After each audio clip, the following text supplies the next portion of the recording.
أعوذ بالله السميع العليم من الشيطان الرجيم بسم الله الرحمن الرحيم يا نساء النبي لستن كأحد من النساء إن اتقيتن فلا تخضعن بالقول فيطمع الذي في قلبه مرض وقلن قولا معروفا وقرن في بيوتكن ولا تبرجن تبرج الجاهلية الأولى وأقمن الصلاة وآتين الزكاة وأطعن الله ورسوله إنما يريد الله ليذهب عنكم الرجس أهل البيت ويطهركم تطهيرا واذكرن ما يتلى في بيوتكن من آيات الله والحكمة إن الله كان لطيفا خبيرا. حضرات محترم،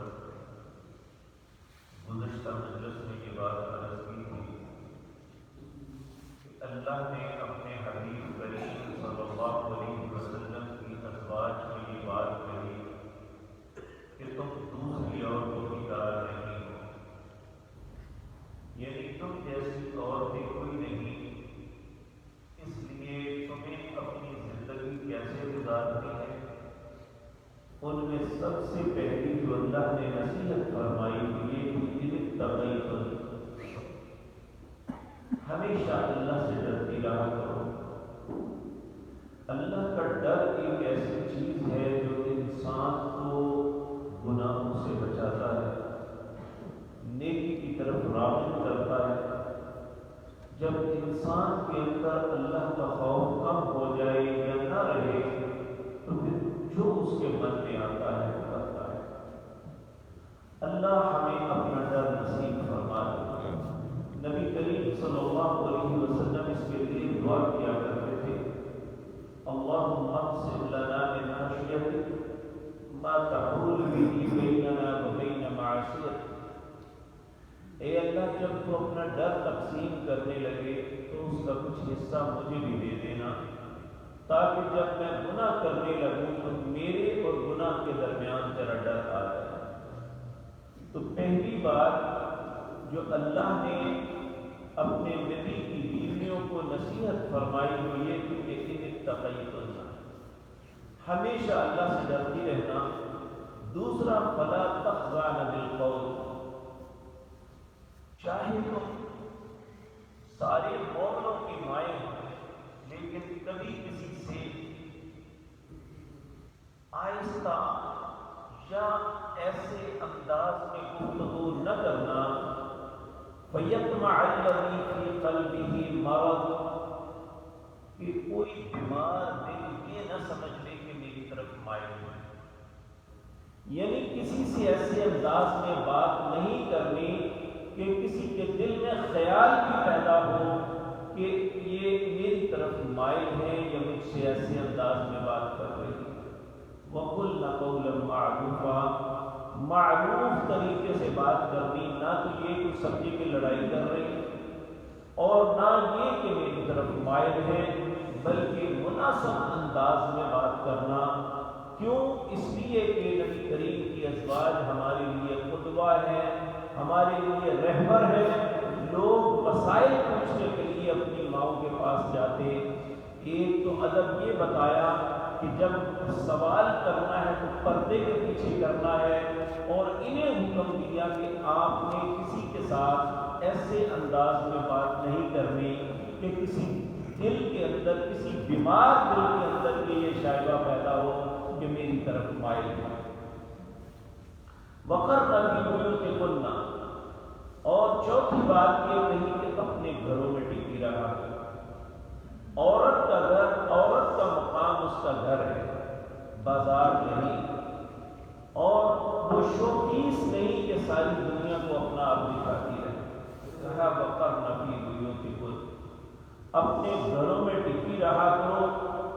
وَلَا تَبَرَّجْنَ تَبَرُّجَ الْجَاهِلِيَّةِ الْأُولَىٰ، جاہلیت کی طرح زیب و زینت نہ کرنا. جاہلیت کا تبرج کیا تھا کہ عورتیں دوپٹہ لے کے اپنے سینے کو ڈانپنے کے بجائے سر پہ دوپٹہ رکھ کے دونوں طرف لٹکا لیتی. آج تو بدقسمتی یہ ہے کہ مسلمان خواتین نے سر سے دوپٹہ بھی اتار دیا بالکل، اور اپنا لباس ایسے کر لیا۔ نبی کریم صلی اللہ علیہ وسلم فرماتے ہیں میں نے اپنی امت کے دو گروہ نہیں دیکھے ہوئے جنہیں اللہ سب سے سخت عذاب کرے گا، وہ ایک مرد ہے اور ایک عورت ہے۔ مرد وہ ہیں جنہیں اللہ منصب دے گا اور وہ عوام پہ ظلم کریں گے، انہیں ایسے کوڑوں کے ساتھ ماریں گے جو بیل کی دموں کی طرح ہوگی۔ اور دوسرا وہ خواتین جنہوں نے لباس تو پہنے ہوں گے لیکن پھر بھی ان کا جسم ننگا ہوگا، ہر چیز نظر آ رہی ہوگی۔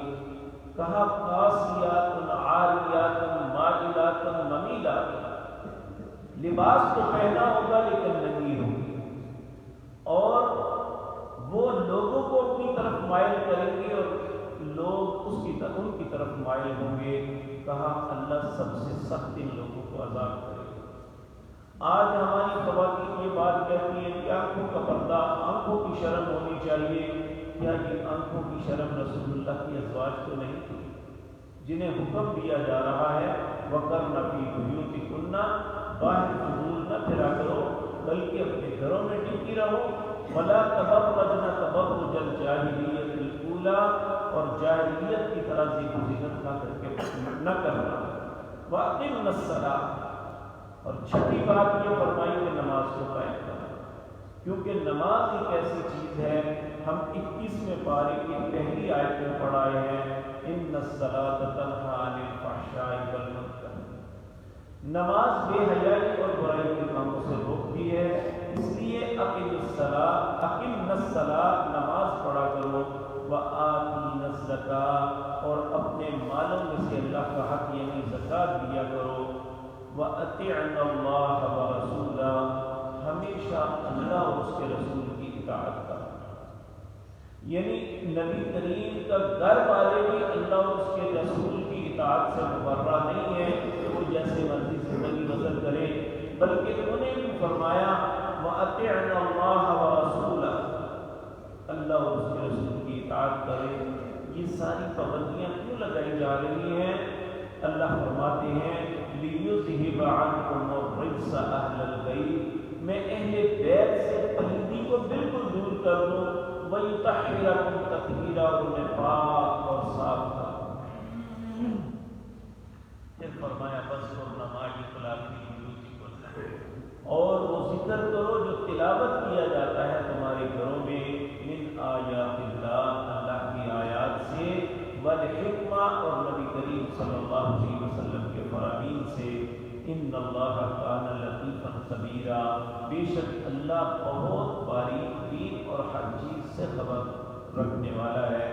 تو میرے عزیز بھائیو، ہماری خواتین ہی نہیں ہم سب کو بھی یہ حکم ہے کہ اپنی زندگی اس ڈھنگ سے گزارے کہ جس طرح اللہ نے اپنے حبیب کریم صلی اللہ علیہ وسلم اور آپ کے آل بیت کو حکم دیا تھا۔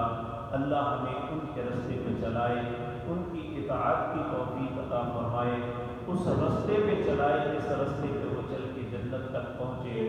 اللہ ہمیں سب کو شیطان کے رستوں سے محفوظ رکھے۔ اقول قولی ھذا۔